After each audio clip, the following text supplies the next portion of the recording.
અંકલેશ્વરમાં પ્રતિબંધિત ચાઇનીઝ દોરીના જથ્થા સાથે 2 શખ્સોની ધરપકડ. ઉત્તરાયણ પર્વને હવે ગણતરીના દિવસો જ બાકી છે ત્યારે આકાશમાં ઉડતા પક્ષીઓ અને નિર્દોષ માનવ જિંદગી સામે જોખમી એવી પ્રતિબંધિત ચાઇનીઝ દોરીના વેચાણ અને ઉપયોગ સામે વહીવટીતંત્ર લાલ આંખ કરી રહ્યું છે. ભરૂચ જિલ્લા કલેક્ટર દ્વારા બહાર પાડવામાં આવેલા જાહેરનામાના કડક અમલીકરણના ભાગરૂપે અંકલેશ્વર શહેર એ ડિવિઝન પોલીસે બાતમીના આધારે સફળ દરોડો પાડી 2 શખ્સોને પ્રતિબંધિત ચાઇનીઝ દોરીના જથ્થા સાથે ઝડપી પાડ્યા છે.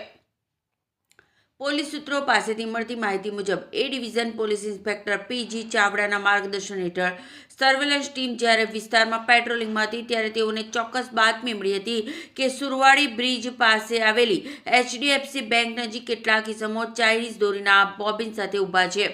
આ બાતમીના આધારે પોલીસે ત્વરિત કાર્યવાહી કરી ઘટના સ્થળે તપાસ હાથ ધરતા શંકાસ્પદ હાલતમાં મળી આવેલા 2 શખ્સોની તલાશી લીધી હતી. આ તપાસ દરમિયાન તેઓની પાસેથી પ્રતિબંધિત ચાઇનીઝ દોરીના કુલ 5 નંગ બોબિન મળી આવ્યા હતા, જેની કિંમત આશરે ₹3000 જેટલી અંકાઈ રહી છે. પોલીસે આ મામલે સતીશ સંજય વસાવારે સંજયનગર અંકલેશ્વરને સુમિત નરેશભાઈ ગોહિલ રહે જૂના તવરા ભરૂચની ધરપકડ કરી મુદ્દામાલ જપ્ત કર્યો છે.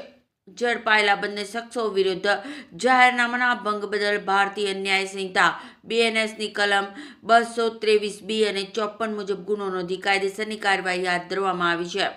ઉલ્લેખનીય છે કે ઉત્તરાયણ પૂર્વે પોલીસની આ કડક કાર્યવાહીથી પ્રતિબંધિત વસ્તુઓનું વેચાણ કરતા તત્વોમાં ફફડાટ વ્યાપી ગયો છે.